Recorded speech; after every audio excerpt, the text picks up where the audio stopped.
اسی خواب پر حضرت امام ابن حجر حافظ ابن حجر اسقلانی رحمۃ اللہ علیہ نے ہدی الساری مقدمہ فتح الباری میں حضرت امام بخاری کی خواب لکھی ہے۔ حضرت امام بخاری رحمۃ اللہ علیہ فرماتے ہیں رأیت النبی صلی اللہ علیہ وسلم وکأنی واقف بین یدیہ، میں نے خواب دیکھی اور مجھے یوں لگا جیسے میں رسول اکرم صلی اللہ علیہ وسلم کے سامنے کھڑا ہوں، وبیدی مروحۃ،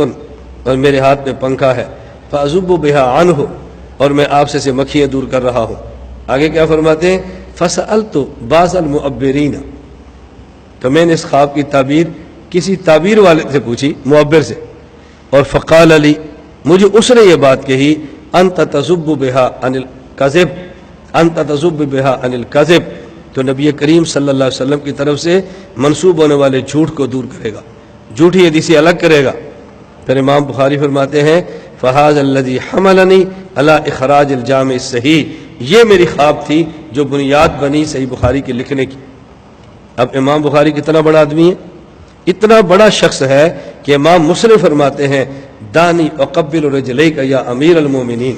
میرا دل کرتا ہے میں آپ کے پاؤں چوم لوں۔ اور ہمارے یہاں بعض بات بہت تعجب ہے، آپ میرا ہاتھ چوم لیں نا، ہاتھ، میں استاد ہوں آپ کا، تو دوسرا کہے گا یہ کہاں سے ثابت ہے؟ بس اس کو شوق ہے لوگ میرے ہاتھ چومے اور ویڈیو بنائے اور بتائے میں بہت بڑا پیر صاحب ہوں۔ اور امام مسلم کیا فرما رہے ہیں دا یا استاذ اقبل رجلیک، مجھے آپ اجازت استاد جی میں آپ کے پاؤں چوموں۔ امام مسلم استاد کے پاؤں چومے تو ہم فخر سے بیان کرتے ہیں، اور آج شاگرد ہاتھ چومے لے پیر صاحب بننے کا شوق ہے، نیا کام شروع کر دیا ہے۔ میں نے کہا بھی میں نہیں پرواہ کرتا تم کیا کہتے ہو، ہم نے جو کہنا ہے وہ کہنا ہے، جو بتانا ہے وہ بتانا ہے، ہم کسی ملامت کرنے والے کی ملامت کی قطعاً پرواہ نہیں کرتے۔ بتانا چاہیے کہ نہیں بتانا چاہیے، ہم تو کھولتے ہیں۔ اور ہم نے ایسے مسائل پر مستقل استفتاء اور جواب مرتب کیا، ہاتھ چومنا جائز ہے کہ نہیں، فوراً میسج آتا ہے۔ ان دنوں بہت میسج چل رہا ہے، بیوی اپنے شوہر کا نام لکھ سکتی ہے کہ نہیں، اپنے شوہر کے ساتھ غیر مقدم چلایا حرام ہے، ہم نے میسج چلا دیا۔ اور بھئی اللہ کا بندہ ہی دیکھو میسج چلایا کس نے، میں نے مفتی شبیر صاحب فرمایا جواب تیار کرو، جواب تیار کیا، ہم نے بھی دنیا میں چلا دیا کہ بیوی اپنے نام کے ساتھ شوہر کا نام لکھ سکتی ہے، ہم نے بھی دلائل دیے، الحمدللہ ایسے لوگ پاؤں پہ کھڑے ہو گئے، ماشاءاللہ جزاک اللہ، مولانا اللہ خوش رکھے۔ ابھی ایک میسج چل رہا ہے، آپ نے سنا ہے، پڑھا ہے کہ جی حدیث بیان کی جا رہی ہے جو سب سے پہلے رمضان کے چاند کی خبر دے گا اس پہ جہنم حرام ہے، اور پتہ نہیں جنت کے کتنے دروازے کھل جائیں گے۔ میں ابھی ملیشیا میں تھا، پاکستان کے ایک عالم جن کا میرے پاس نمبر محفوظ ہے پاکستان والے نمبر پر، میں نے پاکستان کے لیے الگ نمبر رکھا ہے اور بیرون کے لیے الگ رکھا ہے تاکہ باہر والوں کو دقت نہ ہو، تو باہر والے نمبر پر ان کا میرے پاس نام محفوظ نہیں ہے، انہوں نے یہی مجھے وہ کلپ بھجوا دیا، اسی باہر والے نمبر پر کسی سے مانگا ہوگا، نمبر ملا، بھجوا دیا۔ میں نے فوراً کہا، مجھے نہیں پتا تھا کون ہے، میں نے کہا اس حدیث کا حوالہ ہے تو آپ مجھے بھیجیں،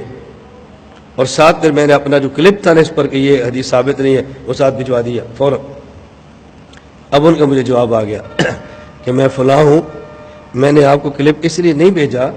کہ آپ اس کو نشر کریں، میں نے اس لیے بھیجا کہ دنیا آپ کی آواز سنتی ہے، عمل بھی کرتی ہے، تو آپ اس کلپ کا جواب دے دیں۔ میں نے پھر واپسی کا، میں نے کہا مولانا میں معذرت کرتا ہوں، مجھے پتہ نہیں تھا کہ میسج آپ نے فرمایا ہے، اس لیے میں نے جواب دیا، معذرت۔ یعنی ہمارے پاس میسج آئے نا، ہم انتظار نہیں کرتے، جواب میں سیکنڈ لگتا ہے، فوراً میسج آتا ہے، وہ پھر پوری دنیا فوراً میسج چلتا ہے، فوراً۔ آپ کو اللہ کی قسم اندازہ ہی نہیں ہے کہ ہم نے ورلڈ لیول پہ، بین الاقوامی سطح پہ اپنے مسلمان کے عقیدے کا تحفظ کیسے کیا ہے، تم تصور بھی نہیں کر سکتے۔ اور ان حالات میں جب بڑے بڑوں کے پیتے پانی ہو جاتے ہیں، ہم نے ان حالات میں عقیدے پر کام کیا ہے، اللہ اس کو قبول فرما لے۔ لا الہ الا اللہ، لا الہ الا اللہ، لا الہ الا اللہ، ما لنا رب سوا۔ لا الہ الا اللہ، لا الہ